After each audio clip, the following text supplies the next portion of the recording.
Welcome into the Week 16 edition of Taking Sides. I'm your host, Al Walsh. Find me on Twitter there at 14a.walsh.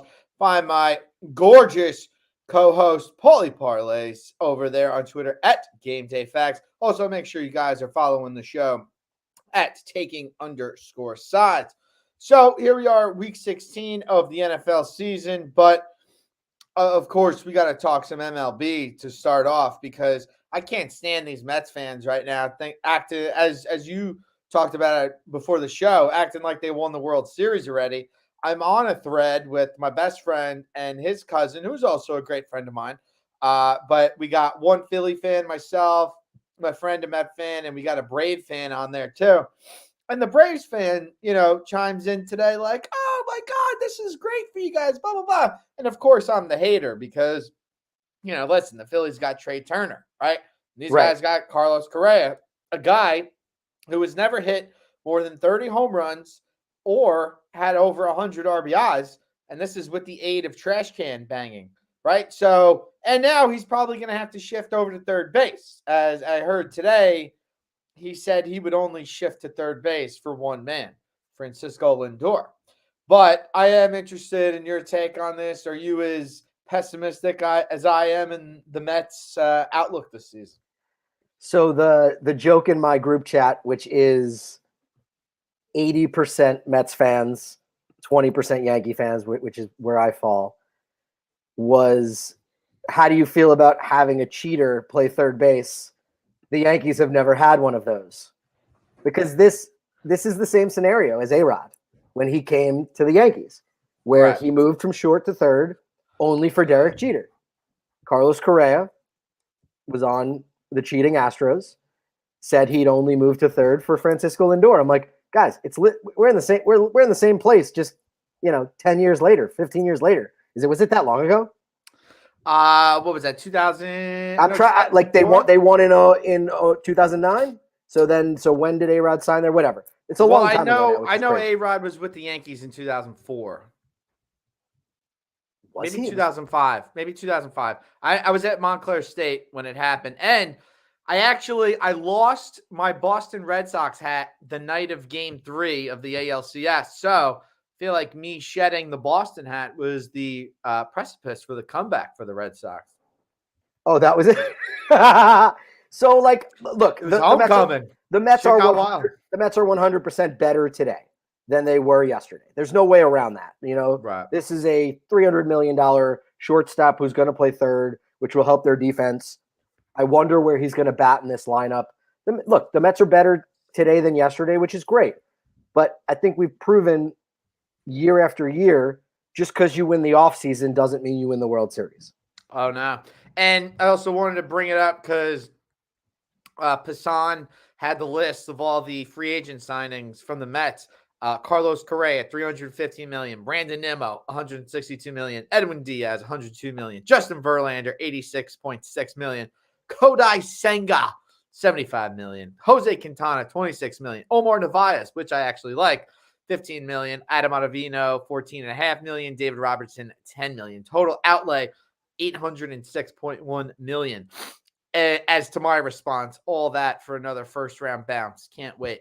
But this is the Mets. This is how they do. I don't know what it is. I feel like when you put the blue and orange on, something happens to you, like psychologically. You just don't have the same oomph that you once had. One of my favorite players of all time, and you're going to think it's so strange, but Carlos Baerga going to the Mets absolutely destroyed this man's career. No, he was old. How's that for a name drop? He was old by the time he got there. So are a lot of these guys that they're signing. I mean, paying $162 million for a guy that sprints to base, that sprints to first base after a walk is just absolutely unacceptable. Yeah. I also saw too, he was the highest paid player in MLB history without ever making an MLB All-Star game. That's crazy. Yeah. But how do you feel as a what's going on here? I don't know. As a man, as a Phillies fan, like American man, I think the Phillies got exponentially better this offseason. I think the Mets are about like the same, just because they've replaced a lot of pieces that left, and then you added Correa. And I don't know. The Astros won the World Series after letting him go. Well, the good thing is that 100% of the time, um, in the new MLB playoff format, the number 6 seed has advanced to the World Series. So that's really cool. It doesn't necessarily matter where you are, right? Again, I mean, this kind of is the same for every sport. If you go into the postseason on a hot streak, feeling yourself with all that confidence, then sky's the limit. I mean, look at the Phillies, right? First game of the playoffs, they were losing 2-0 in the top of the ninth. Looked like they were all but dead in that series. And then, they get the rally going there late. I mean, it's just baseball is just such a wild sport. Look at the Mets too, right? Like they were, nobody thought the Padres were going to win that series. Trent Grisham becomes the hero there. So, again, I just think baseball among pretty much any sport, and anything can happen in any given moment. Agreed. I think it's good. The NL East is just a beast at this point. Like, Oh holy yeah. cow! Like you can't even count out the Marlins, right? I mean, all right, yes, count them out, but they're a team that could certainly make some noise, like they could definitely give some fits to teams like the Mets. They absolutely beat the shit out of the Phillies all the time. Phillies had to get a couple of wins against them late and did well, but they're a team that it really is a thorn in the side. Atlanta seems to handle them well though, but Atlanta lost a couple key pieces. See what happens there. Yeah, but again, okay. So let's look at the last 2 seasons. You're a Phillies fan, so take what I say lightly. But like Damn proud. going into the season, not many people thought the Phillies would end up in the World Series. The season before, not many people thought the Braves would win the World Series. That's kind of the way that you got to look at this, right? For sure. So we're looking at right now. I have placed no World Series futures just yet. Shocking. And the Mets are plus 750. I don't think that there's real value there. I don't know what the Phillies are. I don't know what the Braves are, being totally honest. But like I had the Phillies last season at 50-1. Yeah, Phillies are 12-1 right now. Okay. And then where are the Braves in between or are the Braves behind the Phillies? Don't know. Honestly, Okay. I didn't even look at them on that list. I wasn't even interested. But we embarrassed them in the playoffs. So if you're giving me the choice of Phillies at 12-1 or Mets at plus 750, I take the Phillies. Absolutely. Well, the other thing too, you got to remember Bryce Harper probably not going to be ready till I don't know, All-Star break, maybe a little before it if all goes well. Good thing is though, he could DH obviously now that everybody's got the DH rule, and adding Trey Turner to that Phillies lineup is super nice, right? And listen, as a Phillies fan, the one thing that has always held this team back has been the bullpen, right? Like they have blown more leads than you could shake a stick at. But I would love even more help there if we can by the trade deadline. The guy's name was escaping me, but they got a left-hander from Boston. Who is it? Matt Strom that they got? Yeah.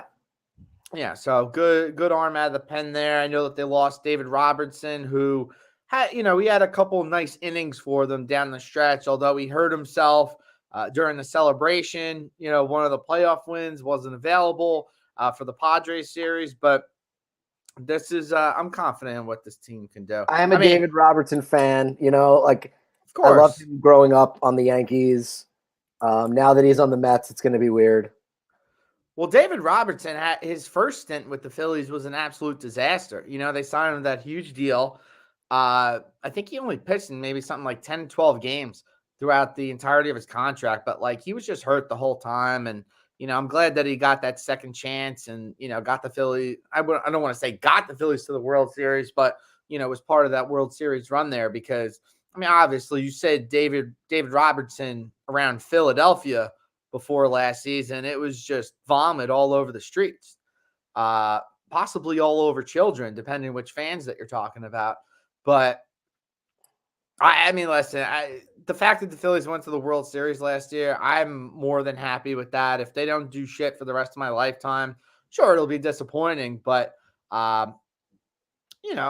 you just got bullpen is where it's at because this lineup is certainly going to do some damage in any situation. So Let's keep the good times rolling. Yeah, I love when we're doing a football show and we get to talk about baseball. I really do. It's the truth. It's Christmas weekend. It's Hanukkah week. It's a lot of big Yeah, stuff going I on. didn't hear you wish the Parlays family a happy Hanukkah. I didn't get time yet. I will It's a long show, Paul. let me Larry David you right here. Merry Christmas, Al. I was about to say. Wow. God damn. Yeah, I'm God glad bless I got you. that one out. I told you before the show. I don't I like. know. I don't like this camera that I got. Like my face looks so much more red than it is an actual person. What do you got a makeup gal over there or what? No, okay, so it's the light. So that's what you got to do. You got so there's like the halo lights that all like the YouTube people use. I do not use that. I should just get that. have a desk light with the right light bulb, and you keep it behind the camera. So you have nothing behind the camera. So all that's reflecting is the light behind you. I have less light in here, but the light is coming from behind the computer, which then you get this. You get this magic. Yeah, that's unfortunate. I got track lighting. I got them all over. Also, I'm just going to point it out because it's really bothering me that I left the door open and the light over my shoulder is annoying me like there's no tomorrow. Can you see my laundry? Because it's right there. No. Okay, good. You can't see that I did laundry today, even though that's a very important thing to do. Yeah, I keep my laundry in the guest room. Nobody needs to see Well, no, that. that's my laundry thing is right outside that door. So the washer dryer is right there. Do you have a guest room? Technically, this is the so I have 2 bedrooms. I sleep in the smaller bedroom. My master is kind of like my den man cave. Interesting. Which is also where my desk is, which is where I'm sitting right now.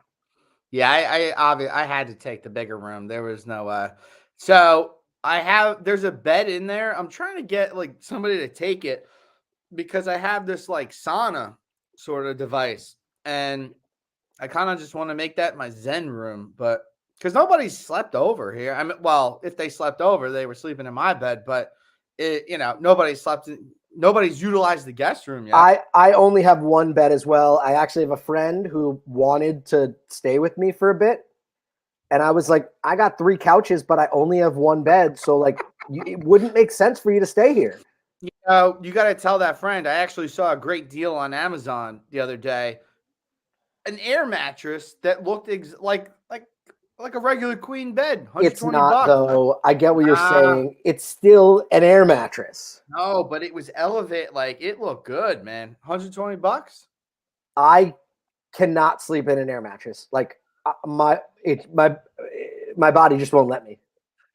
So I know we're gonna get to football eventually, folks. No, let's just talk about life, air mattresses, baseball. Yeah. So Boston market. I had to move. I was probably like 25 at the time, but like I had to get up and move real quick. So my mom had this like it almost looked like a bulky briefcase. But once you open the briefcase and you plugged it in, it turned into like this gorgeous, just big ass mattress. And I used to have a lot of parties at my house back in the day. So some fat chick kind of leaned up against the bed and sort of deflated it one time. So I didn't know this. And I woke up one morning sort of like crinkled, on my floor. After it was an odd situation. I had a football game that morning. I think that's why I dislike air mattresses, because I've had a poor experience with a singular air mattress where I went to sleep and it had air in it and I woke up and my butt's on the ground. Oh man. Yeah, it's happened to the best of us, man. But again, you ain't living if that's not what you had in your life. If you always had a bed in your life, what do you know about the struggle? Come on. About that. Says the guy from New Jersey talking to the guy from New York. Yeah. Listen, Jersey's got it tough out here, man. Some areas. Yeah, we have every but come on. We grew up fine. For the most part. Yeah. Some of us played junior hockey in Massachusetts and lived like absolute filth, but that's neither here nor there. That sounds like a lot of fun, to be totally honest. um, let's talk about week 15. Let's do some football 16, finally. 16. No, let's talk about 15. Let's talk Oh, about you want to talk about how we did last week? Yes, that's what Oh I my would God, like I'm to so do. sorry for correcting you. My bad. All My bad. good, all good. Don't let it happen again. So you want to know? So you want to know how I did last week? Of course. I'm back, baby. I'm back.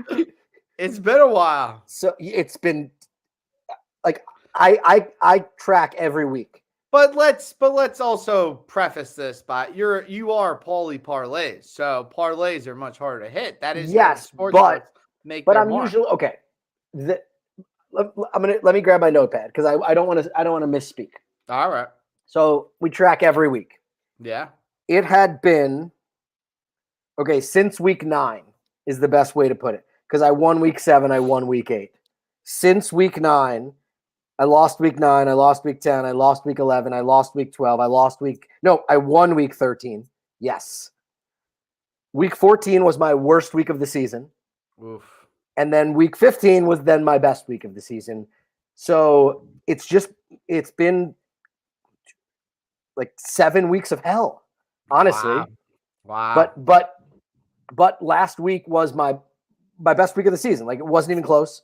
I hit 2 parlays, I hit a teaser, and I hit 2 straight bets. So that's why I know that yes, parlays, but I hadn't hit more than a 2-leg parlay since week 9, which is crazy if you really think about it. And then last week I hit a 2, a 3, and a 4-leg. Okay. So look, it could mean something. It could mean absolutely nothing. Where like I don't really know, but we'll see. I hope that we keep the momentum and we have a really good week 16. But tell me how your week 15 went. It went pretty damn well, I guess, from an ROI perspective. So I actually split the 4 games from Thursday to Saturday, right? So lost on the Seahawks, won on the Colts by the hook there, won on the Browns, lost on the Bills, not covering. And then Sunday was just wild. I lost on the Jets. I know you're like, explain the Jets to me. I thought we had a little momentum going there, and then that goofy ass 4th and 1 play. I had Jacksonville over Dallas, which was nice. Had the Raiders against the Patriots, so I love that. That sort of luck always going your way. I bought whoa! You had that? Oh yeah. So I was with you, but I didn't have a bet on it.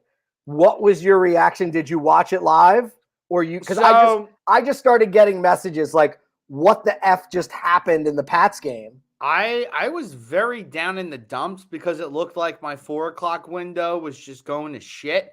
And I was actually watching the Chargers go down for the winning field goal against the Titans. So I was like, all right, maybe I get this one.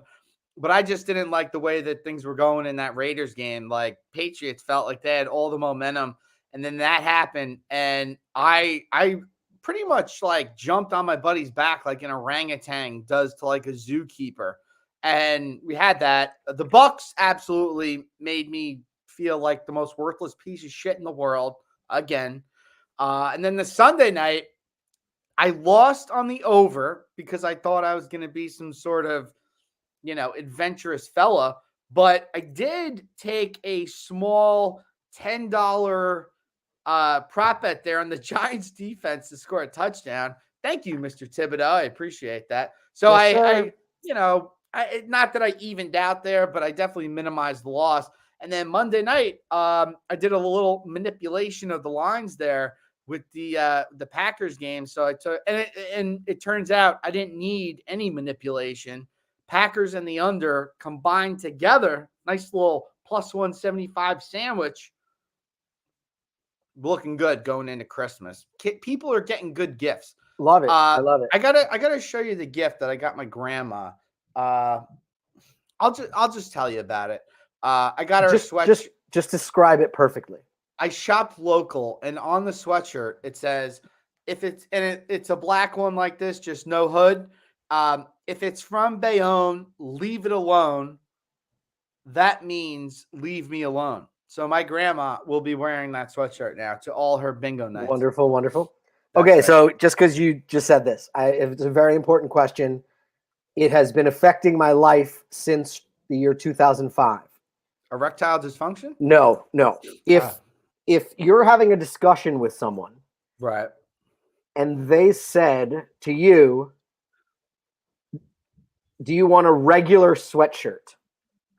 Would you assume that that has a hood or it doesn't have a hood? Does not have a hood. God, I'll go Because I first. think hoodie is the universal term now. So my college baseball team, when we won our championship my senior year, I was the team treasurer, and Of course you were. it was my job to get us championship sweatshirts. I'm sorry to make a No, Jew it's joke okay. It's very okay. hard ago, but It was my job to get us championship sweatshirts. We designed them. They were beautiful. I can't fit in mine anymore, but I'll show it to you. got a And lot of those. we ordered them. They came in the mail. We opened the box, and they're hoodless sweatshirts. So I've been saying since 2005 that when we get older, which we are now, and I can afford it, I'm going to buy us the hooded version of those sweatshirts. So I would imagine on your baseball team, right? Like, do you want me to go get the sweatshirt right now? No, I'm good. I'm good. But I would imagine the baseball team at Boston U is a bunch of white guys, right? Yeah, right. Like I would imagine that there were mostly. That's what I was saying, right? Yeah. So I'm just saying you probably need a more culturally, what can I say here? Culturally more in-depth sort of fella to be getting the sweatshirts, right? Like I feel like you're a very regular sort of guy, but no, but I wanted hoodie. I wanted a hoodie. Somebody with the pop and style would have known that a hoodie is different than a regular I distinctly remember the conversation with the guy who was printing the sweatshirts where he said, "Okay, I'll get you regular sweatshirts." And I was like, "Okay, sounds great." Because my assumption was regular meant hoodies because I only wore hooded sweatshirts. And I gotta say, it was wrong of me to not think that white guys could be all knowing of what hoodies are. Okay. That's my bad. That's my bad. To today, do you have any sweatshirts that don't have hoods? No, hell no. Exactly. What am I, which is why psychopath? My assumption was that's a regular sweatshirt. Ridiculous. Yeah. No, well, you know who ruined this? Drake. Drake is the guy that ruined it.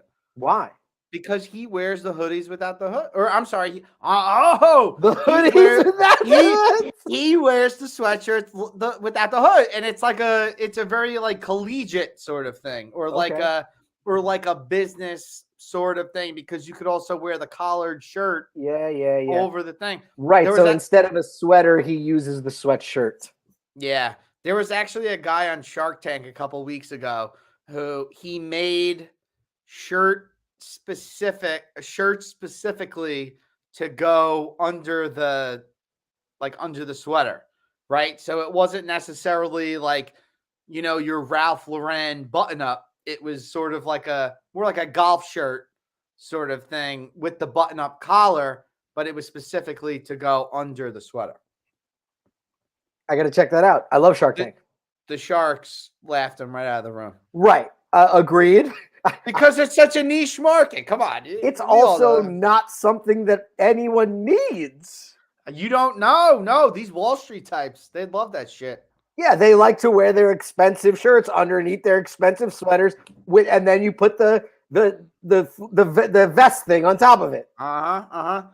You know what's funny? I love the shirt like sweater combo, but I never worn it.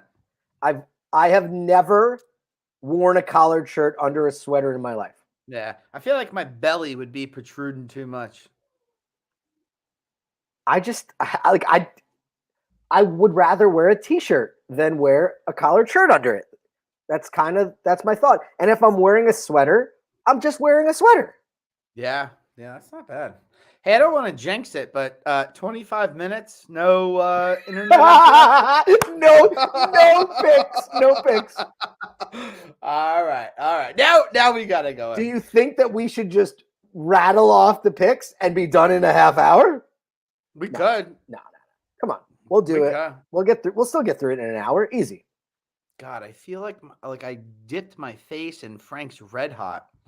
That's what it looks like. You're so vain. Okay, when we're on the show and you see us here, when you're talking, do you look at me or do you look at you? I kind of look at that black line in the middle. Okay. It depends. I'm a kind of a both, but that's why I'm asking. Now I'm looking at you because you said something. Right, but it's like during a Zoom meeting also. Do you look at yourself during the Zoom or do you look at the person who's talking? Depends who's in the Zoom meeting. Right. I've gotten used to, since we do this, if you're Miss talking, Jackson is in the Zoom meeting, I'm looking at Miss Jackson. But if Ted is in the Zoom meeting, I'm not looking at Ted. If you're speaking, it's as if I treat it as if I'm in a room with you and I want to look at you, and then I'll just react how I react. I think, you know what? I think I do look at you more now that I'm thinking about it. It's a weird question because you don't really think about it. Nah. It's not a bad call. All right. So Thursday night football. By the way, before we get there, what's your fantasy situation going into week 16? Because we are at the proverbial Final Four. Yeah. Here. I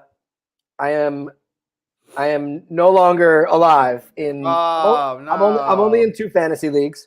The good team of mine. I think I thought I told you this. The expert league.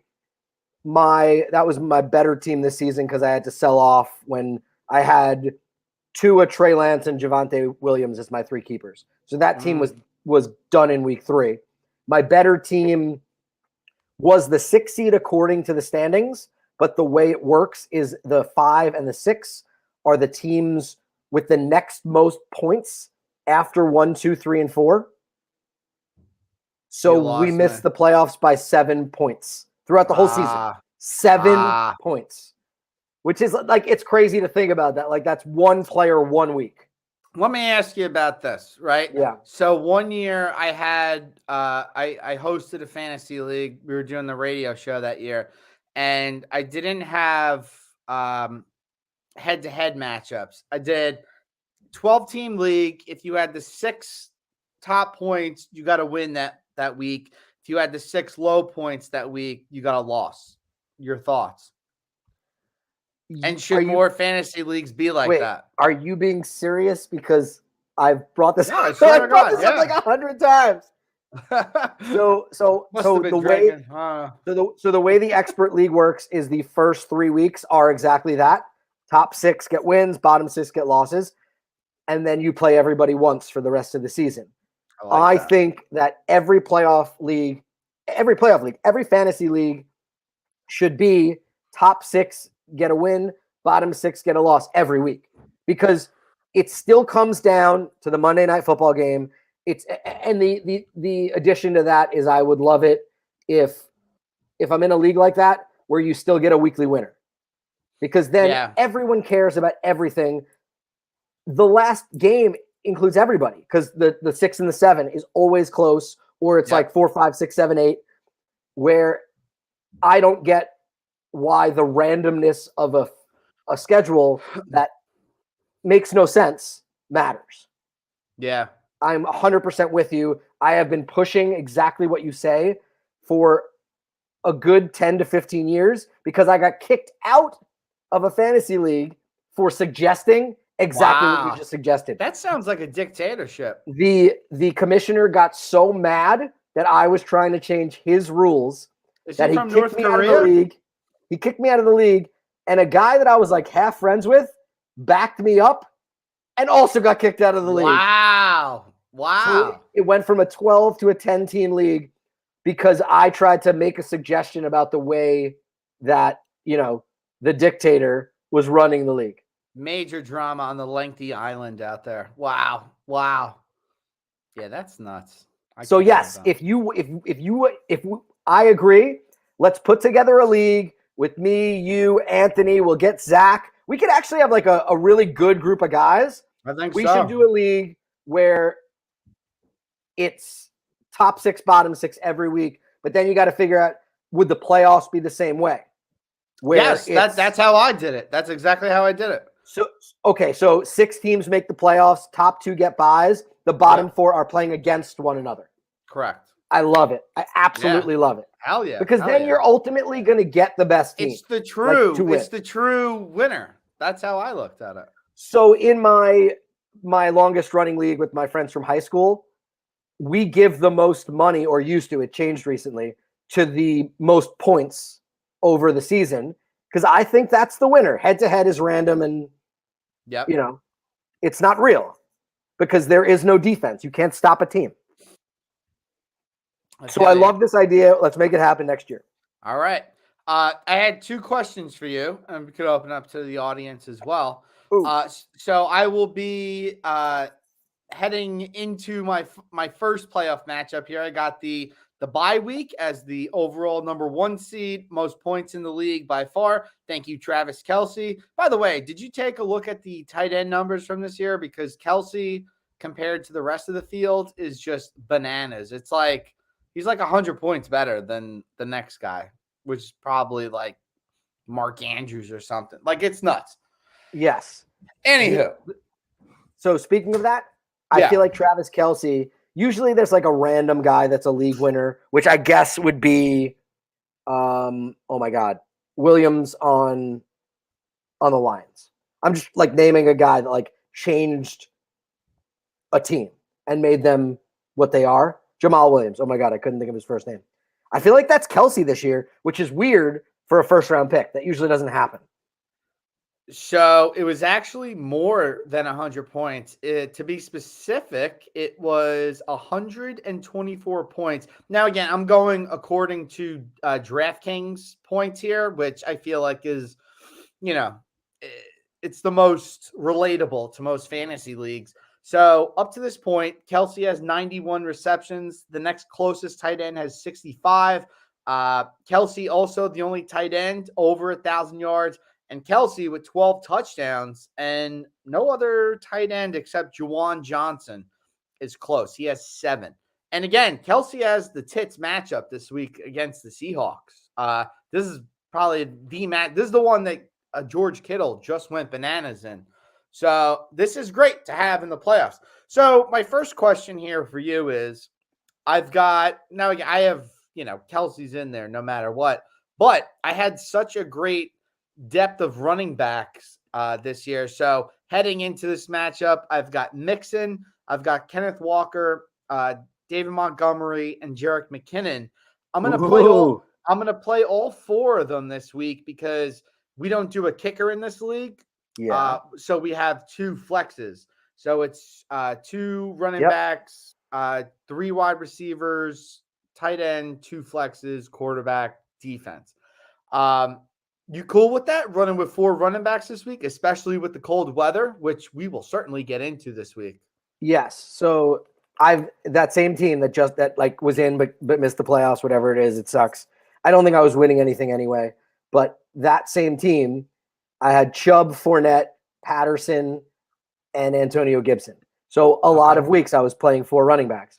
But also, so the wild card there is Jerick McKinnon, who's been a top 5 running back the last 2 weeks. You can't bench him. You have to. You can't. Absolutely. You literally can't. The player you could potentially bench there is Kenneth Walker against the Chiefs, but that's great. Like, what's your alternative? Geez. Now it could be Brandon Cooks. Is he even playing? That's the thing. Well, if it's not Cooks, then I also have Chris Moore. And it's a good matchup against Tennessee, so we got that. DJ Moore? No, Chris Moore. I don't know who Chris Moore is. That's bad. He's also a receiver from the Texans. It's not great. Okay. It's not great. And then my only other option is Matt Collins because I have loaded up at the quarterback position. It's Justin Fields, Lamar Jackson, and Brock Purdy. Oh, that's not really loaded up though. Well, I meant in terms of volume, not talent. Well, no, you're only playing one, right? Right, correct. So you're playing Justin Fields this week, Yes. Without a doubt. which is not a good matchup. No, but I mean, Jackson, it might be his first game back off the injury. Purdy, not such a great matchup against Washington. I think Fields is the way to go here. Agreed. And it sucks too because I got healthy, Montgomery. Lamar healthy, you play Lamar, but he's not. We'll see. And then the second question I had is that defense this week, right? Yeah. My question here is I have Dallas up against Philadelphia. So if he's going up against Minshew, I like that matchup a lot more. Or do I go with the Cleveland Browns against the Saints? You go with the Cleveland Browns against the Saints. It's the lowest over-under in like a century. It is. It's 32 points. The weather's going to be horrible. I don't know how they're going to score points. So you have to go with the Browns. Just because the weather is going to be so horrible. Like this is a game that they shouldn't play, but they are. I get where you're coming from, but nothing's going to happen. Like they're like pick sixes aren't going to happen because no one's throwing the ball. So I was going to wait until we got to the game, but you are correct. Lowest total. It's actually lowest total Ever? think in recent history, or if not ever, at 32. And then the temperatures for the game, we've got 11 degrees at kickoff with a real feel of minus 21. We've got 35 mile an hour winds with gusts up to 63 miles an hour. I don't get how we're at the point in the season where there's games Saturday, there's games Sunday, there's games Monday, that they're making them play this on Saturday. Fascinates me. I get it. Schedule. And it's funny too because it doesn't look like either team's going to make the playoffs. Browns maybe if if a lot of different things fall their way, but the one thing that was giving me hesitation, which I guess will kind of kick off the spread talk this week, but a lot of bets on the Browns, a lot of money on the Saints, which I really don't get. Not a great outdoor team. Who's betting this game? Oh, are you kidding me? Come on. You're going to get plenty of people betting this game.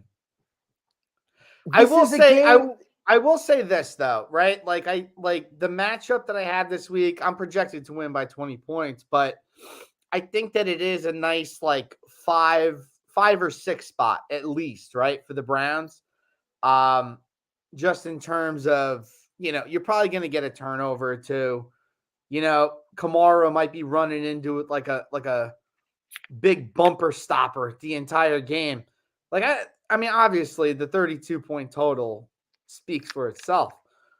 Are you going to take the over the under? I think that's what's more important. I mean, I ain't doing shit with that game. I think why would you not take the under? That's what I'm saying. I mean, you very well could, but it also is Christmas Eve, I'm going to be over Here's the fun thing I'm doing. Here's the fun thing I'm doing with that game. Aunt Bab's house. I don't need to be worrying about this shit. So the fun thing I'm doing with that game, just because if I'm wrong, I'm wrong. Right. Tease it up 6 points. Make it 38. There's no way they get there. There's no way. I like that. It seems like a free teaser leg, but I've said that before. So you're saying that you want me to tease this with Texans money line? Okay, sounds good. Texans money? No, you wait. If you're teasing, you can get the Texans. It was a goof. It was a goof, man. Oh, sorry. Yeah. You can get the Texans plus 10. Yeah, that's a good bet, actually. They were the next game on my notes right below it. So do Texans plus 10, or actually make it a 6.5 point teaser. So you get Texans plus 10.5. And tease this up to 38.5. That sounds good to me. Yeah, it does sound pretty damn good. I'm going to write that down. I'm jotting that down in the notes right now. I love it. Tease these two bitches. Yes, here we go. Hold on. I told you in the Titans-Texans game, I have a bad teaser leg, but it could still work. I teased the Titans when Tannehill was definitely playing from 6.5 to half a point. So I just need the Titans to win, but the drop off from Tannehill to Malik Willis is enormous. Indeed it is. All right, let's get into it. For the Week 16 slate, we're gonna run by it pretty quick. We spent 40 minutes talking about life. I love it. I think that the show is just about life at this point. Let's do it. All right, we're gonna start Thursday, but I do want to mention that 6 of the 12 games on Saturday are expected to have 30 degrees or below at kickoff. That's amazing. I mean, it makes sense, right? We're here in late December. I'm not Sam Champion on the ABC 7 news team. You know, I met him one time. Sam Champion? Yeah.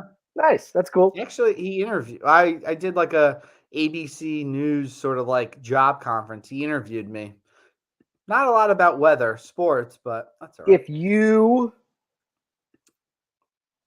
If you got to interview one person who is on the news, so any news, who would it be? Tucker Carlson. Oh, okay. I didn't. I since we were talking about weather, I thought you were going to say Al Roker. No, come on. What the hell has he got to say? Hey. Whoa, that's funny. Wait. Can my answer be like a ridiculous thing? Because I don't know if she Your counts. answer could be whatever you want. So I don't know if she counts as the news, but in New York, do you remember Yolanda Vega? Oh, hell yeah. I would want to interview her because I want to know like what it was like to be the person that pulls the lottery balls. Yeah. I think that would be such like a fun interview. My dad didn't even have any skin in the game on the lottery, but he still watched it just to see Yolanda Vega. And just so I could say that and she could roll her eyes at me. Because I'm sure that's literally what happens every time anyone talks to her. All of our worldwide viewers are just like, who the hell is Yolanda Vega? No, go YouTube it and then you'll get it. I probably had a better answer than Tucker Carlson, but I was watching a show before we went live, so that's the one I went with. I'm trying to think if there's anyone else that I just think that would be like you'd learn such stupid fun stuff. I would like to interview a couple people on CNN. No, okay. Does Jon Stewart count? That's not real news. Yeah. Absolutely. He did do a news show. What? Like he did a news show, you know. But it was a news satire show. Sure. But no, I would love to interview some of these people from CNN and be like, how much do you get paid to talk about the shit that you get paid? No, you don't truly they're not going to answer that question. You don't truly believe the things that you're saying, do you? That's what I would go with. But you know me, I'm a hybrid sports politics guy. Yes, I do know that. Oh boy. So you want to talk about the Jets and the Jags? I guess we have no choice now.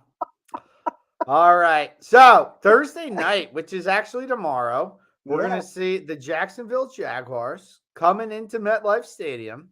A lot of money, a lot of bets on the Jaguars here.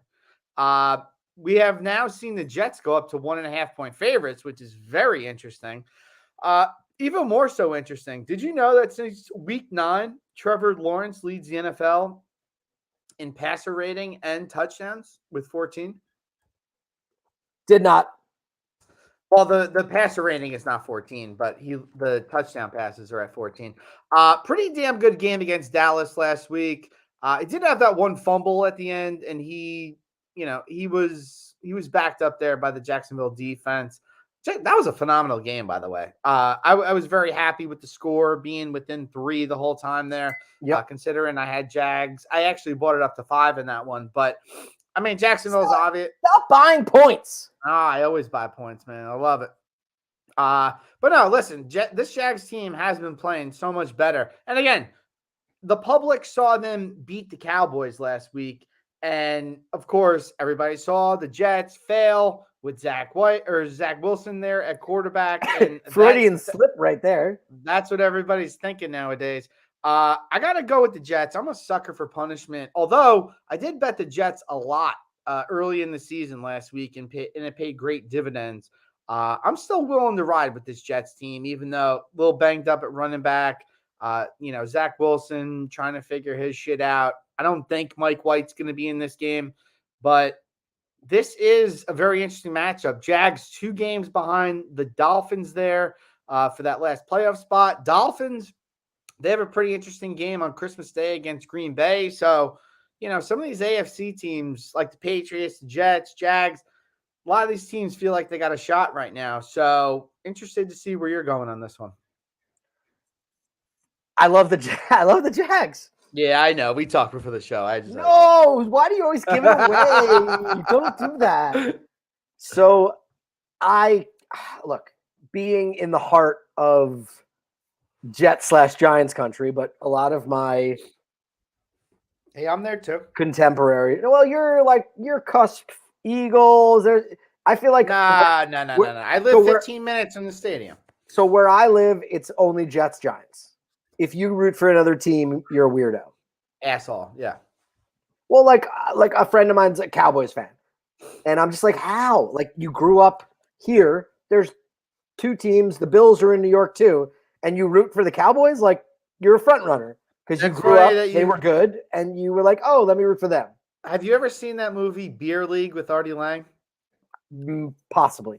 There's a line where Devanzo, he says, he's like, how the hell are you going to be a Cowboys fan when you grew up 10 minutes from the Meadowlands? And he's like, they're America's team. And Artie Lang's like, not in New Jersey, motherfucker. I love it. Yeah. So the Jags are just trending up. Trevor Lawrence has been so good. So I look at this game. I get it. The Jets defense is a great unit. But they also were put in a situation to win a game last week and failed. Yeah. I then look at the quarterbacks who were the number 1 and number 2 pick in that draft, and you have a quarterback that looks like a real player, like gonna be a Pro Bowler, gonna take that team to the playoffs at some point, still live for that division. So hell yes, on a short week, give me that offense versus a quarterback that anyone you talk to is worried that he's going to screw up the game. Yeah.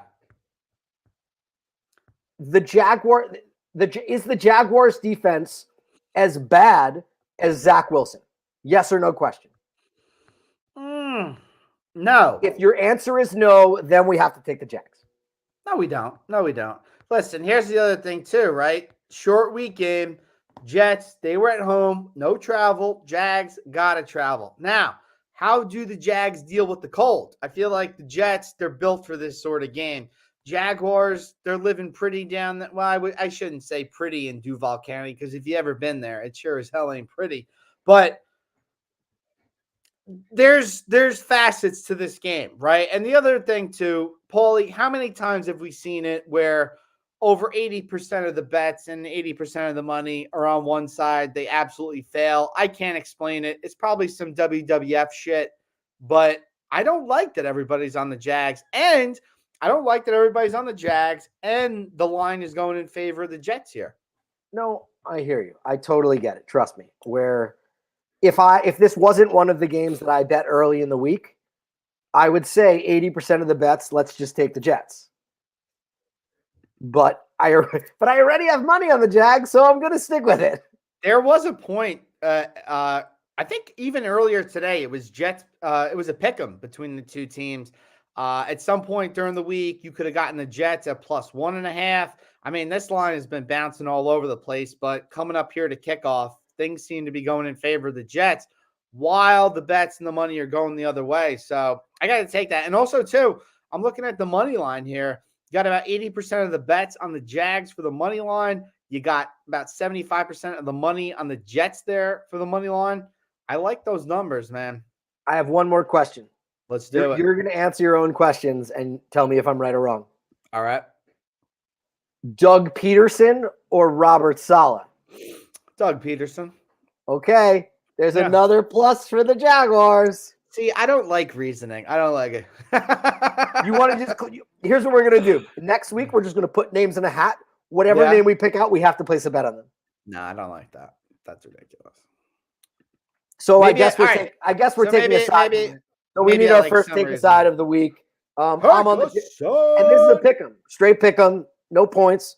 I got the Jags. You got the Jets. Indeed. All right, let's rock and roll to Christmas Eve. On my docket, I went with the better games this week. So let's talk about the Bills at the Bears. Bills 8.5 here in this one. 12 degrees at kickoff we're supposed to get with a real feel of minus 13, 20-mile-an-hour wind gusts. 20-mile-an-hour winds, and the gusts will be up to 40 miles per hour at some point during this game. A lot of people like the Bears in this one. I got to say, though, this is really important for the Bills because next week they go to Cincinnati for Monday Night Football. Chiefs are definitely on their heels. I mean, obviously, they have the same record there at 11-3. Chiefs have a very easy schedule, right? They host the Seahawks, they host the Broncos, and then they go to the Raiders for the regular season finale. So I do think that the Bills, have a lot to play for in this one here, without a doubt, right? And of course, they want to have home field advantage throughout the playoffs. This is probably one that I'm going to stay off of, but I'm going to be rooting my ass off for Justin Fields here. Yeah, of the 7 and David Montgomery, of the 7 1:00 games on Saturday, this is the one I wrote last, meaning it is the lowest confidence I have. But Bears +9. I think the Bills win, but I don't think they cover. Okay, that's the long and the short of it. The Bills have to win this game. It's very important to keep the 1 seed, which. Look, it is proven that it's really not important. We've learned that. But I think we need more data of the 1 seed when there's only 1 bye. So, we'll see what ultimately happens with them and the Chiefs. But I like the Bears plus the points. I just think it's a little too much.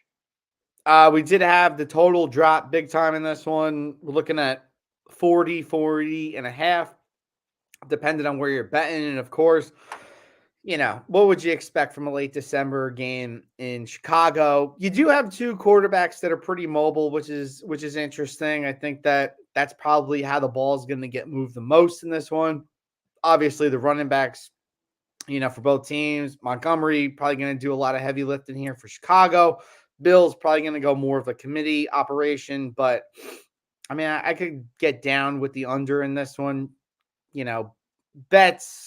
Bets a little over 50%, but you're getting a lot of money towards the under in this one, which is interesting considering you have the 2 quarterbacks that you do. But, we saw what happened with the Eagles-Bears game last week, sort of the same situation.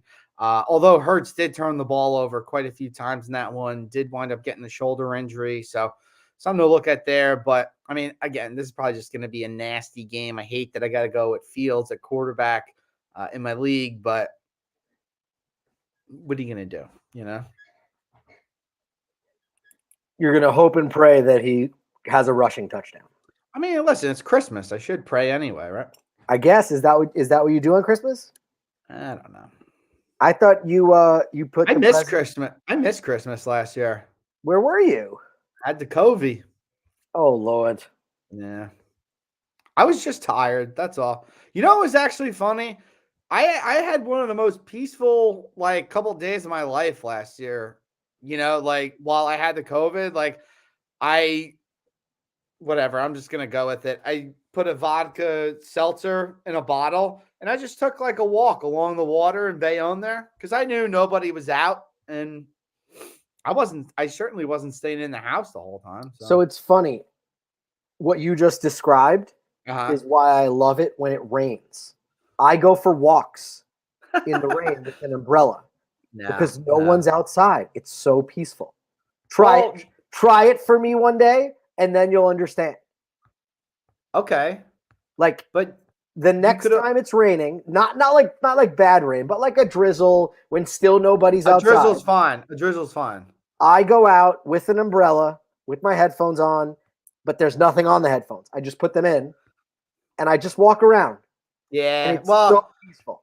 See, I get you on one end where you don't want an attacker coming to find you without hearing the footsteps, but you gotta have something on the headphones. Maybe like an ebook or something. Nope. I just want to hear the rain.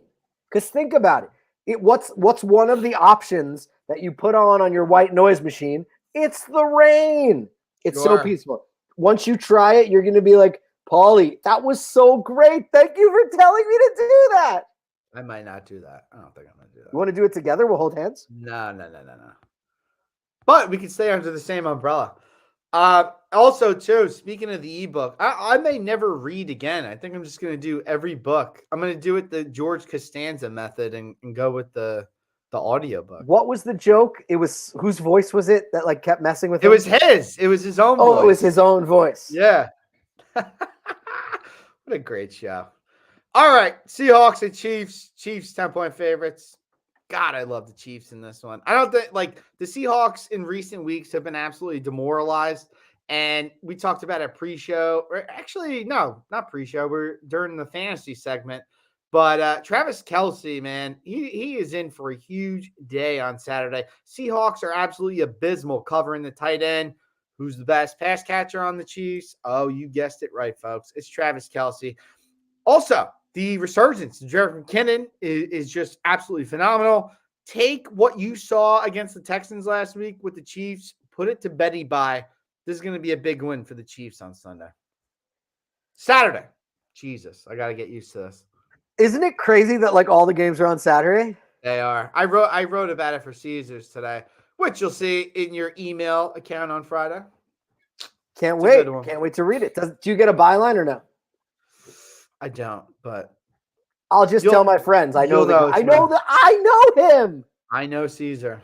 I know you like the Chiefs. I just think it's too many points. So the minute it got to 10, I'm like, all right, Seahawks 10. Anything under 10, yes, I'm on the Chiefs. I think the Chiefs win the game by 10 points. So what are we playing for here? I guess a tie. I'm with you. Bet Kelce prop bets on this one. If I have anything in this game, it will be something on Travis Kelce. Yeah. I don't feel that way about the Seahawks. I think they're so down in the gutter this right now. This is their season. Like, they can't lose another game. That's the other thing.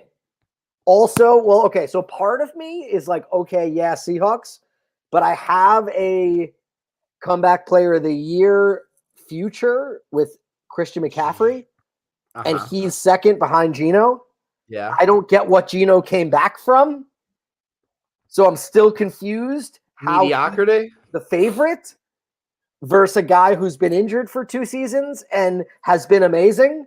I think you're going to win that. I think you're going to win that in the long run. I'm trying to change the narrative and get Christian McCaffrey to win comeback player of the year. I literally thought it was Saquon or McCaffrey. That Geno is the favorite now makes no sense to me because he didn't come back from anything. Yeah, I think you're going to be just fine with that. Like, fuck the odds right now, but I think you're going to be just fine.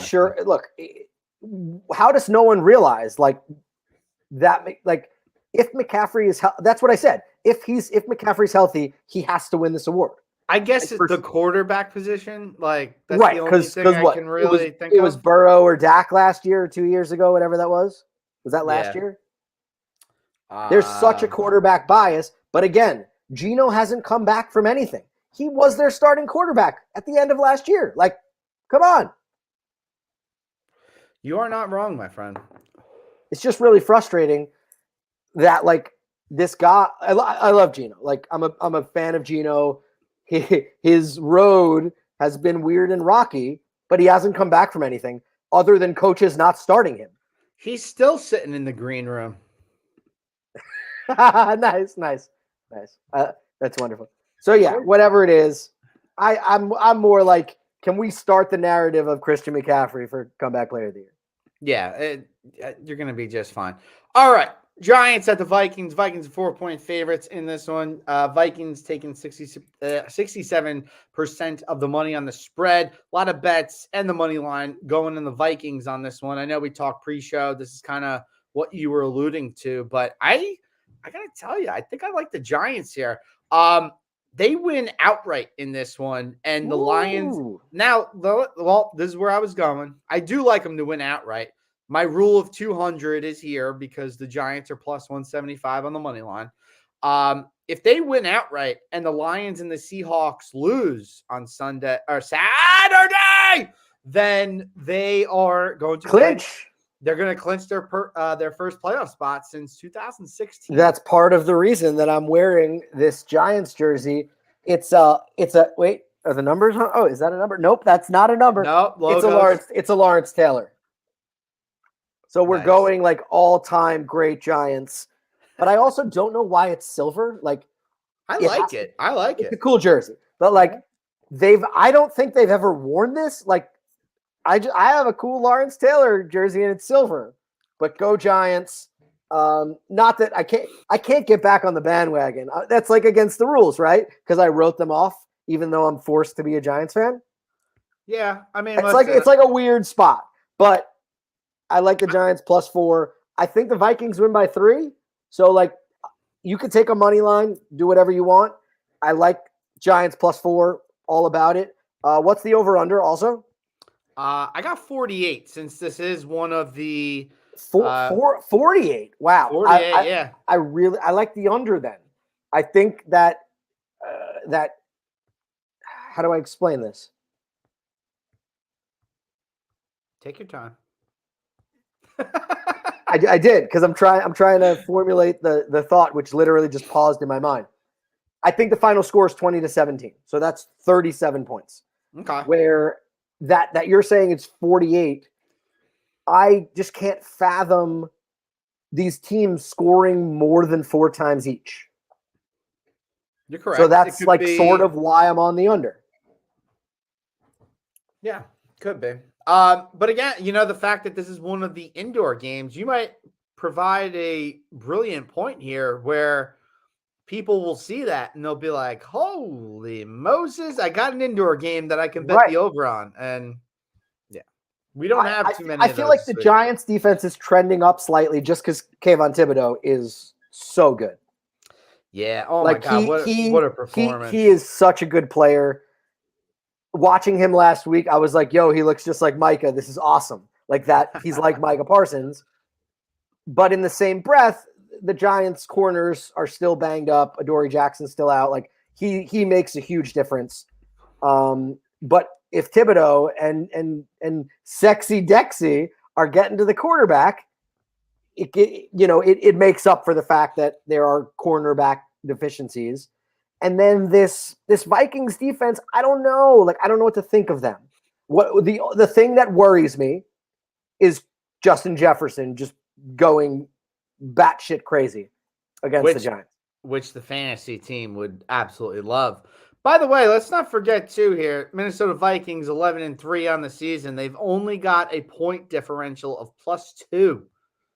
They're back in the plus? They are. Last week they were minus. After their 3-point win, now they got to +2. So yeah, we're on the same side here, but there's a lot to digest here. Also, that what you just said. I think everyone realizes the Vikings are worse than their record, but they're still 10-3 or 11. You know what? What's 11-3. Got it. Sorry. No, okay. What's hysterical is if you look, I had to pull it up, but looking at the NFC, you've got the Eagles at +143, Cowboys +125, 49ers +128. Everybody else in the NFC is either +5 or lower or in the red. You got the Seahawks who are dead even for the season. Wait, what's the Giants +- Giants are -25. No way, that sucks. Yeah. It's such a huge contrast too, because like the AFC has a lot of teams that are in the green. Like, Bills +135. They're the only team over 500, but Patriots, Jets, Bengals, Ravens, Jags are even +6, and then you got the Chiefs there at +92. But yeah, funny to look at those numbers. All righty. All right, let's get to the next one. We've got the Falcons at the Ravens. Ravens 7-point favorites in this one. Pretty low total of 37.5. 67% of the money is on the Ravens in this one. This is also going to be another cold game. 25 degrees, going to have a real feel of 12. Wind not terrible. I mean, 15 isn't great, and then you're going to get gusts up to 30. So we'll take that as we may. I kind of like the Ravens in this one, man. They've been itching for a big performance. I guess the big note here, Atlanta, they're riding out with rookie Desmond Ridder for the rest of the season. So I think that, maybe the Ravens have one of those classic performances this week. Make this kid Ridder feel it. Listen, I think he did a decent job last week, but Falcons got it done on the ground. I think the Ravens can stop that. 7 might seem like a little bit, but I'm sorry, a little bit too much. But I do like them this week to cover. So I just can't figure out if this is a Lamar Jackson or a Tyler Huntley number. It's like, I guess it's in between, right? Where I'm not going to make any bets on this game until I know who the quarterback is. But if you want to get ahead of it, if you think Lamar is going to play, bet it right now. Because I feel like if Lamar plays, it's 9.5 or 10. So that's why I think it's floating around 7.5. But I'm 100% with you. I think the Ravens are going to win this game. It's just who the quarterback is does matter here. I don't know if Huntley can win by a touchdown. Yeah, I feel like if Huntley's in, they win by 3. But who really knows? Where that's why this is sort of like I'm either wait and see, or while it's at 7, include that in your teaser, tease it to 1. All Ravens have to do is win the game. So, reading a report from about 5:30 today, Jackson did not practice today. In the report, it says him not practicing today all but guarantees his absence in Week 16. Interesting, right? Like, then the number should be 5. Like, for real. I don't think so. I mean, the number has come down. It was a lot higher. I did see it at Ravens. Maybe not that much higher. I think I saw it 7.5 for the Ravens. So it did come down to 7. But again, I think the Ravens, if they simplify their offense, that's a better situation, right? I read a tweet earlier today. Ravens going into the season were the 30th ranked wide receiver room or wide receiver group in the league. They were also coming into the season, and they've lost their number 1 receiver in Bateman. And they were also the least paid wide receiver group in the entire NFL. Just, there wasn't a lot of good going into it. But again, like, this is a team that needs to run the football, play defense. And again, I think you do that pretty well against a rookie quarterback there in Ridder. And, I think that they're going to be fine this week. I just think, look, the Falcons are just not good. They can run the ball. The Falcons can run the ball. They're not good at anything else. They can't pass the ball. Their defense is not good. So it's just like, maybe we take the under because both teams are going to run a lot. I'm like being logical here. No, for sure. I mean, Ridder, did some pretty damn good things at Cincinnati. Who cares? Come on. I know. I'm just saying he's used to playing in the cold here. So I don't think like that's necessarily going to be a factor where. I just don't think Desmond Ridder is very good. And it could be that he's a rookie. It could be that he's just not very good. But like the Ravens defense will win this game. For sure. For sure. And I know that 7 seems like a high number, especially with what the Ravens have been doing in recent weeks, but I'm all right with it. Okay, so we've now come up with 2 teaser legs. I still need a third. I'm going to do Ravens tease down to 1 or 1.5. I'm going to take I'm going to tease Brown Saints up to 38 and then take the under. I need a third leg, which I'm sure we'll figure out in the next half hour. So we talked about these 2 games earlier. Let's just touch base with them again. Browns 2.5-point favorites at home against the Saints. Titans 3-point favorites at home against the Texans. Both games going to be pretty damn cold. I'm kind of like excited to see what Tennessee looks like at 20 degrees. Going to have a real feel at 6. I was actually the last time I was in Tennessee in Nashville, it was December. It certainly was not this cold, but a lot of wind gusts obviously in that game at Cleveland. You mentioned, why are they even playing this game? In Tennessee, you're going to see 15-mile-an-hour winds, gusts up to 33. Whatever. But I think you kind of talked me into the Browns defense in this one. I think it's probably the logical thing to do. Any of those two appealing to you just as they are? Brown Saints, I'm not touching. Like I just said, I'll tease it up and I will take the under. The Titans game, initially I really like the Titans, but if Tannehill's out, it's tough to trust Malik Willis, even though he beat the Texans earlier this season. He sure did. It is what it is. But those are games that I'm probably vying away from. Fair enough. Titans, by the way, on a 4-game losing streak. Yikes. No. Yet they're leading their division. Yeah, not for long. If you say that, then bet the Jags tomorrow, bro. No, won't do it. Because they'll get it done the next 2 weeks. It'll be fine. Oh, okay. I see how it is. Actually, well, no. It's Titans Jags the final week of the season. So I hope that gets flexed to Sunday night. That'll be awesome. Are they doing flexes for week 18? Oh, right. They can, but they can't. Of course. Yeah. Remember last year it was the could be tie. Which one? Refresh my memory. Chargers tied the Raiders, they both made the playoffs. Oh, that's right. So if the only ideation of the two teams making the playoffs is one wins the division and one doesn't, then they'll flex it and it will be the Sunday night game. Gotcha. By the way, seeing a report here too. Sources, season likely over for Titans Tannehill. Really? Oh, wait, but he came back into that game. I know, dude. He got carted off and then came back in. So I have to thank Ryan Tannehill. He was on one of my fantasy teams this year, and we have a losers bracket. So by him coming back in, he scored like 10 points, which was better than 0. That helped me defeat a friend of mine who is now in the loser bowl this week. The loser of that game then has to pay extra money into the pot.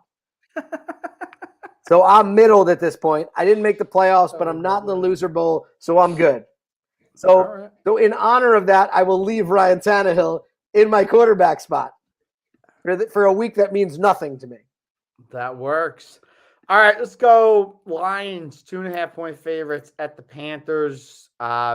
Everybody and their grandmother, including my grandmother, who will be wearing the Leave It Alone if it's from Bayonne sweatshirt, are on the Lions this week. I'm a little biased here because I'm actually going against Goff, but I'm glad to see the conditions that we're going to see.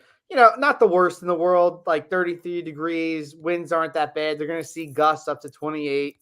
All right, whatever. But I don't like the Lions on the road, and a lot has been shown about this. Pretty much all of Goff's passes this season, touchdown passes, have come at Ford Field this season. Did you also dislike the Lions on the road last week? I did. Well, I like the Lions this week. It's funny. Okay, so I don't look at the public. I don't look at any of that. I just look at what's in front of me, and I say the Lions are going to beat the Panthers by at least 3 points. So I like the Lions -3 this week. The Panthers, I just don't get. I get it. They're in the running for that wonderful division led by your wonderful Tampa Bay Buccaneers. I can't at take 6 it anymore. and 7. No, actually, that is a good point that I did not even think about. Yeah, they're alive. Yeah. Like they can win that division, which is completely insane and horrible. Although the Bucs might get some relief this week, which we'll talk about later. But the Lions are alive too. Yeah. And we have to, if you think about the Lions team, I get you're talking about Jared Goff. The Lions have two really good running backs. Where if the weather is bad, give me some DeAndre Swift, give me some Jamal Williams. What's crazy about this also is they traded TJ Hawkinson like it was nothing. Yeah. And they're fine. Jameson Williams is back. He's very limited. He's getting like 1 or 2 targets a game, but you see the flashes of how good he is. Amon-Ra St. Brown is so good. And then, oh my God, I'm blacking out on the other receiver who's been doing well recently. But I get it. I get what you're saying. Like, Goff is very much better indoors than he is outdoors. But I just think the Lions are trending up. Go Dan Campbell, former New York Giants great tight end. He was like the 3rd string backup. Was Shockey, right? Is that how long ago it was? I believe so. Which is crazy, but like he was on the Cowboys too. So who knows where Dan Campbell's allegiances are? But I also like Aaron Glenn, Jets great, leading that defense. I just think that so we have 2 teams here this week in the Lions and the Jaguars, which are always those teams that everyone's just like, nah.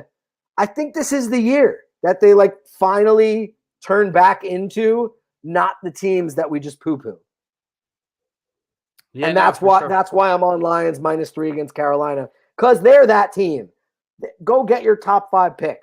Go do it, because Sammy Darnold isn't the answer. Mono man? Is that how he lost the job with mono, or what happened? Nah, he was the mono guy back. Right, he got mono and couldn't play, but who played for him that week, and then it was just kind of over. Well, no, I think the mono was back in the Jets days. Exactly. That's what I'm saying. He was the number 3 pick. He got mono. Somebody else started, and then he just wasn't good. Well, I don't know if he was ever good. I do like that Darnold has the beard now, though. He looks like a different person. Those New York women, they'll get you. That's how you're assuming he got mono. I love it. One last 1 o'clock Saturday game to get to. Bengals 3-point favorites at the Patriots. This is going to be a good one. 27 degrees over there with a real feel of 6. We've got 15-mile-an-hour winds with the gusts up to 37. Now, this is funny because in both the money line and the spread, you've got a huge difference here where the public is on the Bengals and you got the sharp fellas there on the Patriots. I feel like I got to go with the Patriots in this one. And did you say 3 or 3.5? 3. So I mean, listen, depending on where you shop, you can get yourself. So I have Bengals -3 here, but I'm not sure why. It's one of those like I just like how the Bengals are doing, but I believe like Sam Hubbard is now out for the year and he makes a big difference. But I don't know. Look, I'm on the Bengals here. Maybe the answer is actually Bengals money line versus Bengals -3. I just don't trust Mac Jones. I think the Bengals are a team that can get to the Super Bowl, and in one game, you never know. The Pats are like a maybe playoff team. So that's kind of where I'm at here. The more I think about it, the more I'm like, wait, maybe I like New England. But I'm not very... What's the word I'm looking for? Hopeful. Enthusiastic. Okay. About my Bengals pick. Yeah, like you feel like you could do a little bit better, you know? Maybe it's that it's in New England, maybe that it's cold, and I don't know how Joey Burrow will do in the cold. Like, what about the rebound factor, right? Like, quite an embarrassing loss for the Patriots last week. Doesn't matter. The fact that they're still in the playoff hunt. Doesn't matter. They are still led by Mac Jones, who is Trent Dilfer. I get that Dilfer won a Super Bowl. Nothing against either of those. If you were an NFL quarterback, you're an elite athlete.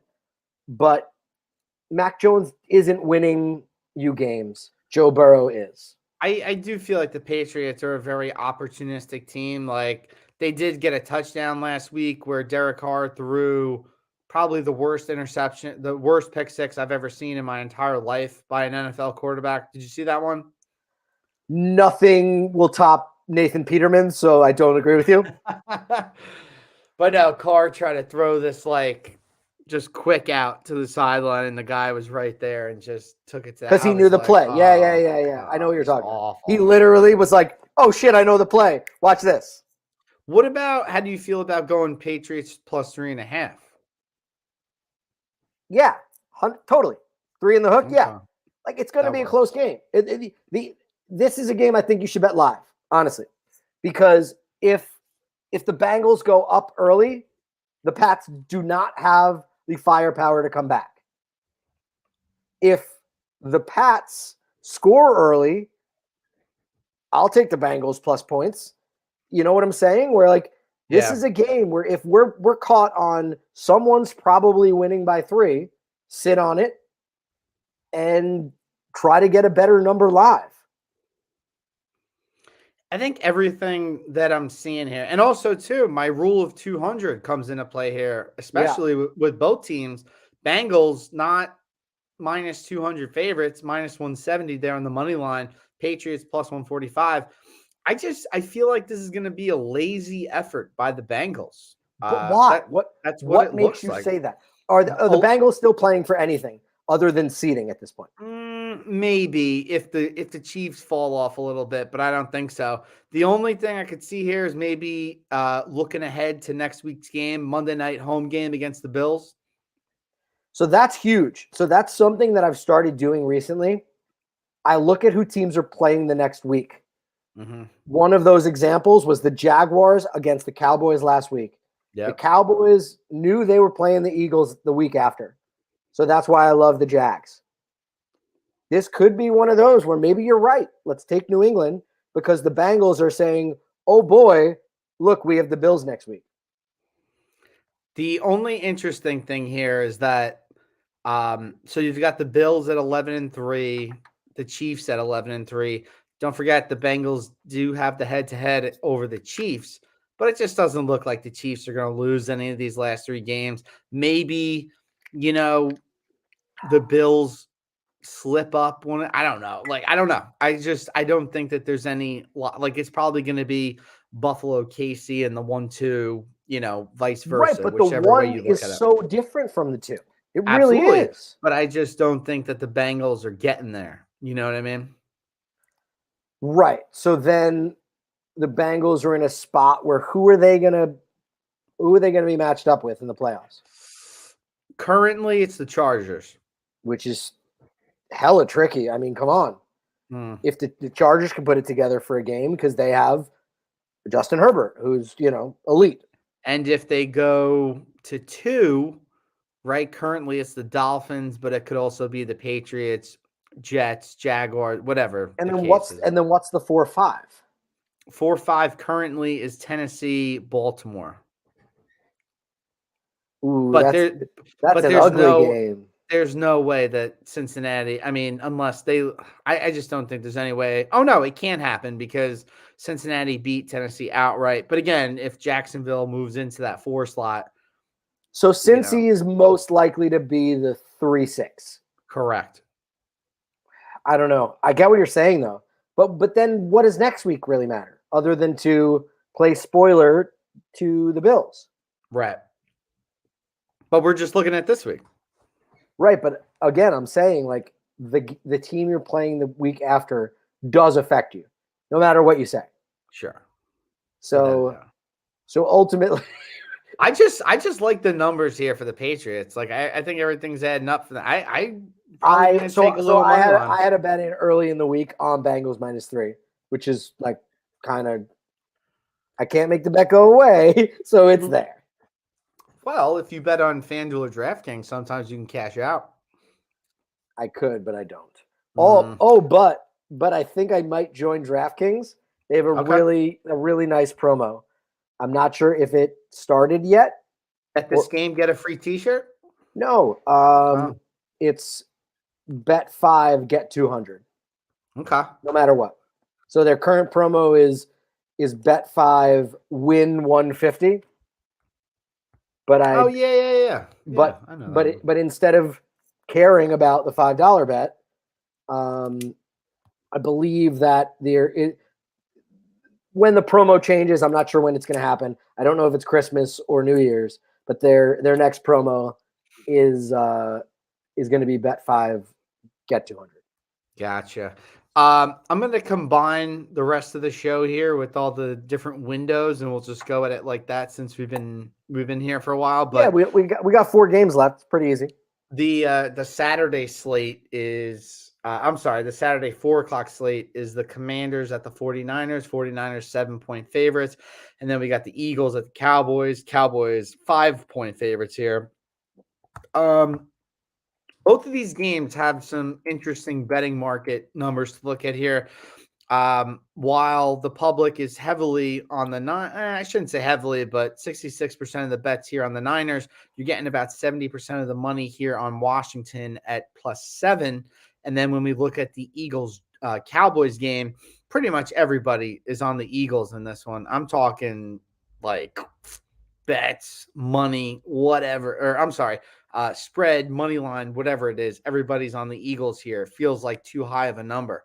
So both games, whichever one you want to talk about, what do you like here? I mean, I'll just give you quick and easy. I like one favorite. I like one underdog. Okay. I like the Niners minus the points. I like the Eagles plus the points.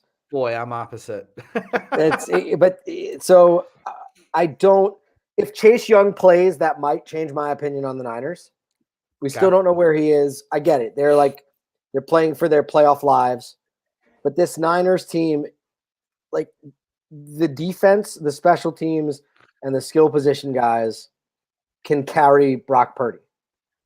So I'm just riding the Niners bandwagon until it crashes. Can I make a controversial statement? Go ahead. Quarterback is the least important position on the Niners team. No, that's fair. Okay. Like that's crazy, but it's fair because it is a quarterback-driven league. They just need somebody to get their players the ball. That's it.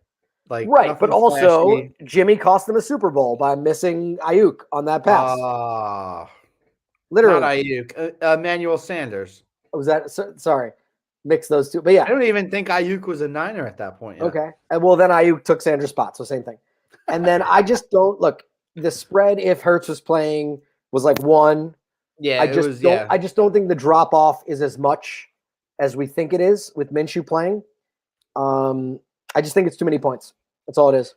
I'm not saying the Eagles win the game. I just think that give me +6, give me +7. Like, yes, it's too many points. By the way, great read today. If you go to the Caesars Sports blog, Max Meyer had a great rundown of how the line changed basically from the open of the Eagles-Cowboys game to kind of where it's at right now. It's actually really fascinating because they talk about not only did the odds in that game change, but also the MVP odds in the league too, where, Hurts was looking like the guy and now Mahomes kind of catapulted to -150. So that's a highly recommended read right there that, everybody should be checking out. It was pretty fascinating to see that. So yeah. All right.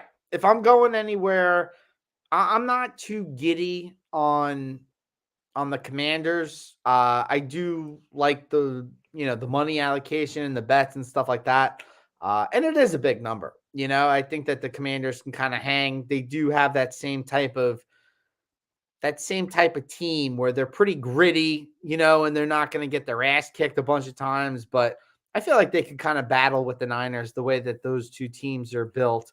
But I really do like the Cowboys. And I said it last week, like as I'm watching these 1:00 games, Dallas's offense is still really good, right? Like I'm not worried about them in the slightest bit.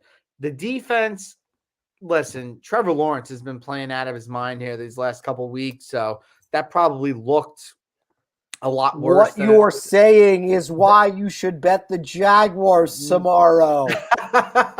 No, I don't care. Listen, Jaguars don't do well in the cold. It's scientifically proven. No, but listen, I think with the Dallas defense, right? Like there's kind of been a couple of weeks here where they've just been lying around in the weeds, lollygagging the ball back in the infield. But this could be a good spot if Gardner Minshew plays quarterback, right? The Eagles' offense is just going to be different with him at the helm. I understand that Minshew has done well in the past. He is certainly a capable NFL quarterback. I'm just talking about turnover opportunities, right? Like that's what I'm talking about. Minshew is capable.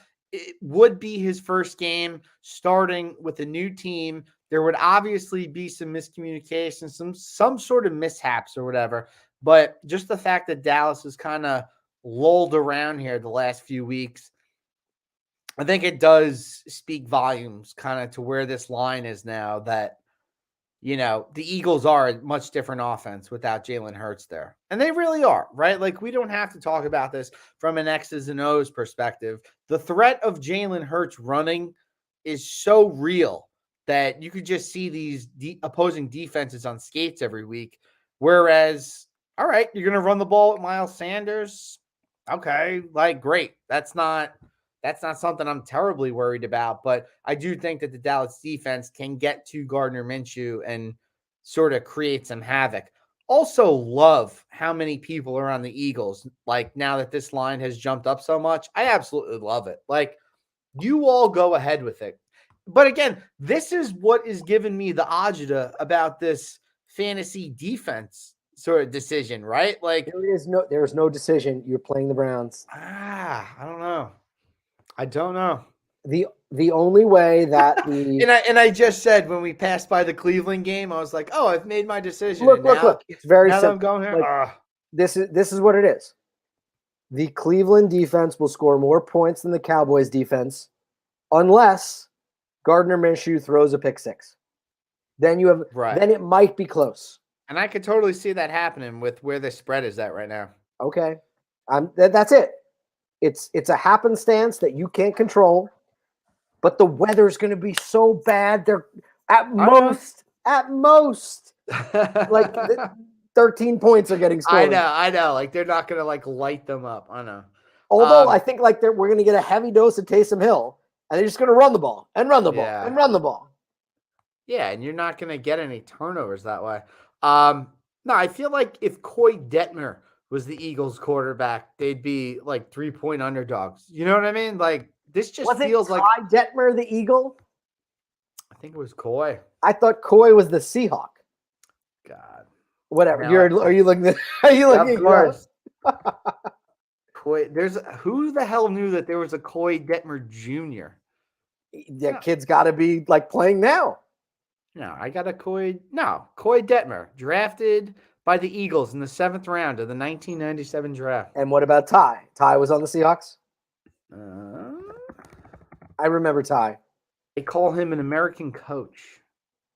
God, that's one goofy son of a bitch. He was also with the Eagles. The Eagles. I'm not crazy. The Eagles, the Niners, and the Lions. By the way, Coy Detmer Jr. is his nephew, not his son.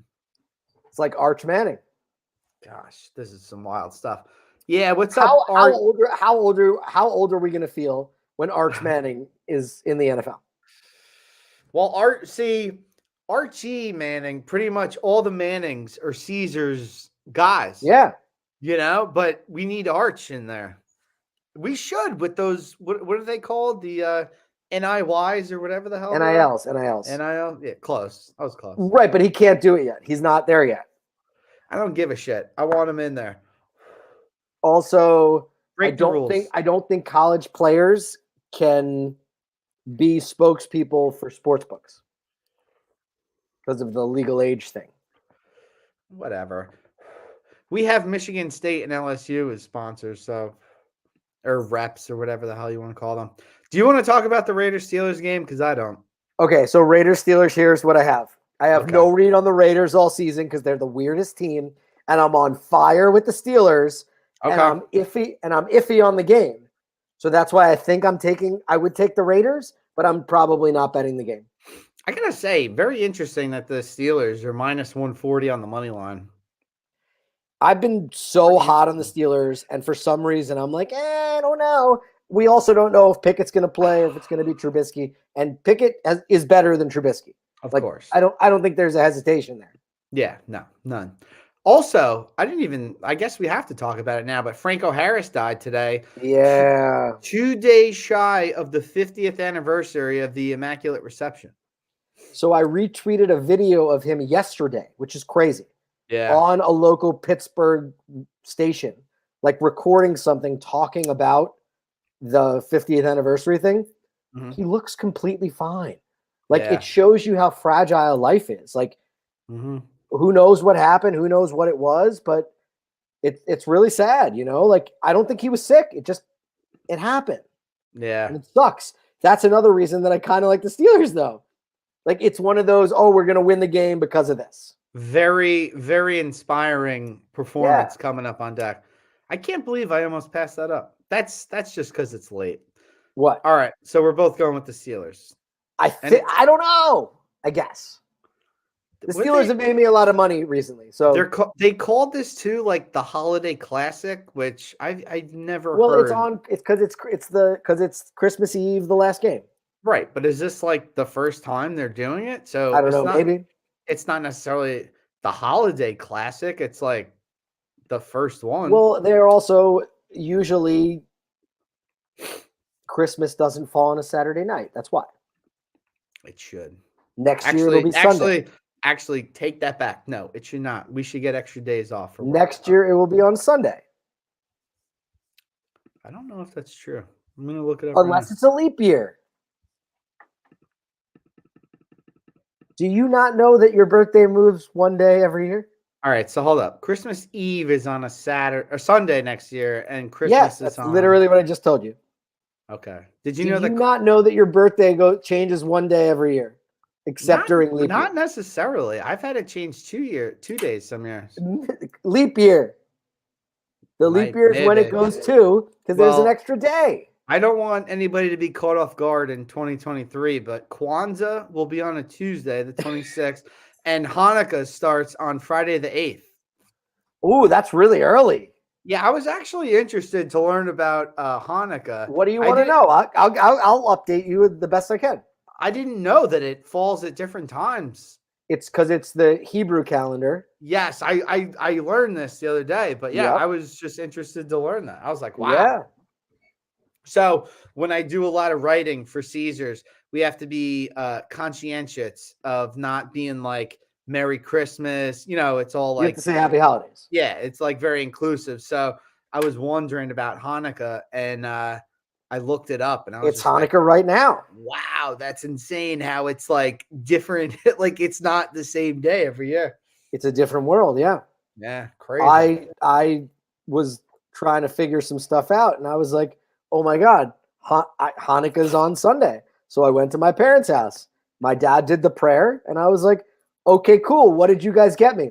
My parents didn't get me anything, but I got them a gift card to a nice restaurant. So then they gave me a shirt that I was gonna wear tonight, but I decided to wear my Giants jersey instead. But it's funny that like as you get older, Hanukkah becomes like reverse Hanukkah, where I got them something.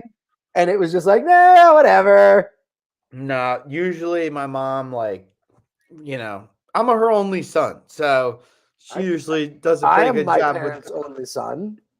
With the gifts. But like this year, it's different. It's like, I gotta get this girl as a sponsor. She does, this girl, Amy, she does like, I'm getting this like whole new beard treatment because can you see it here where I'm missing a spot? You see that? I have that too. Yeah. Listen, well, this shit that you got. Wait, it's on this. I don't know which side it's on. Yeah, you got it. Yeah, it's like it's oil and shampoo, but you use it, and a couple people I know have used it, and they speak high volumes like I'm missing it on both sides. But like that would be a good sponsor for the show because who's listening to this? Guys with beard patches. It's true. The other thing that we have to do, we don't have to talk about this during the show. We'll talk about it after. Okay. But right church, wrong pew. Okay, fair enough. Do you have any games that you like on Sunday or Monday? Because I could care less. What's Sunday? What's Monday? There's a triple header. Did I not write them down? You may have just all written them all in as Saturday games. Wait. What are the Sunday games? Packers at Dolphins, Broncos at Rams, Buccaneers at Cardinals. The last thing I wrote down was Packers Miami. There's more games. There are. And there's a Monday night game. Oh my, wait, how did I not realize? It's okay. We don't have to talk. Okay, wait, just go through it. I'll give you the answers right now. All right, Packers at Dolphins. What's the spread? 4 for the Dolphins. Packers plus the points. Yeah. I kind of like Packers money line. We're trending in that rule of 200. If the Packers win out, they make the playoffs. Okay. And I'm on that bandwagon because I was asking you, how do we bet the Packers to win the NFC? But they have to make the playoffs first. You are correct. Broncos. This one shocked me. Talk to me. I'm writing this down as we go.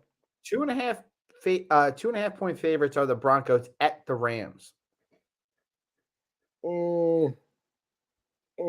That's just a gross game.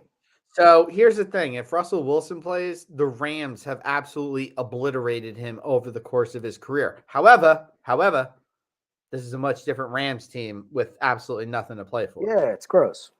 And by the way, too. So that's the 4 o'clock on Christmas Day. Like literally no one on earth is watching that game.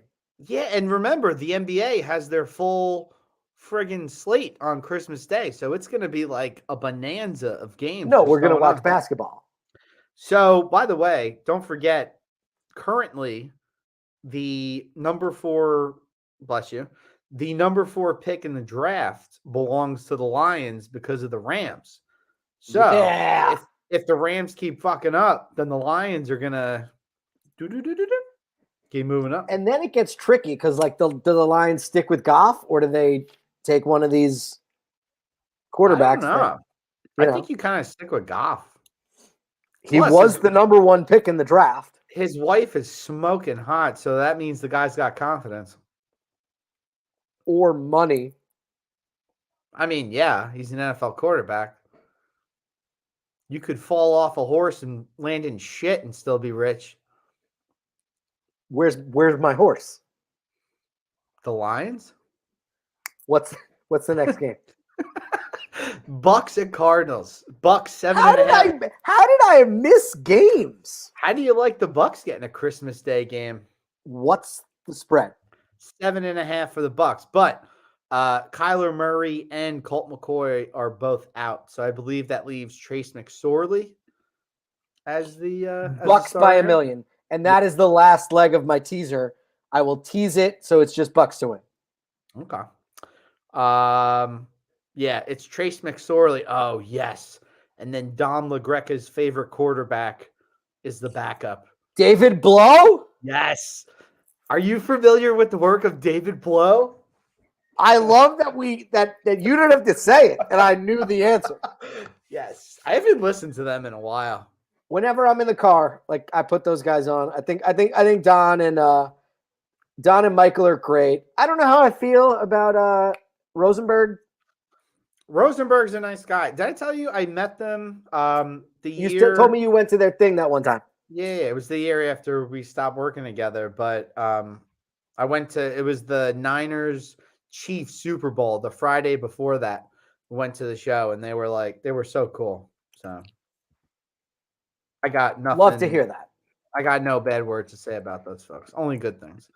All right, and then Monday, Chargers at the Colts. Chargers 4.5 point favorites there. You know who's starting for the Colts now?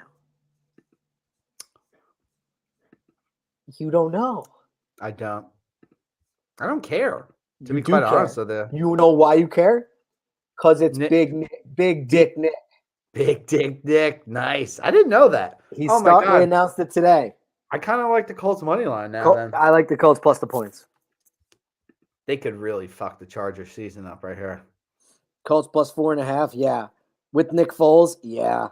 By the way, I'm sure the waiver wire period has already ended, but props to you if you got Zach Moss or Deion Jackson this week, because that's a phenomenal matchup against the Chargers. Right, yeah. Even without Jonathan Taylor, it doesn't matter.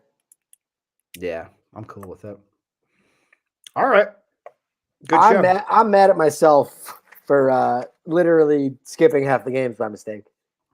Yeah, that's all right. How is that Nobody even cares. possible? It's a holiday weekend. All right. People got Kwanzaa that they're looking forward to.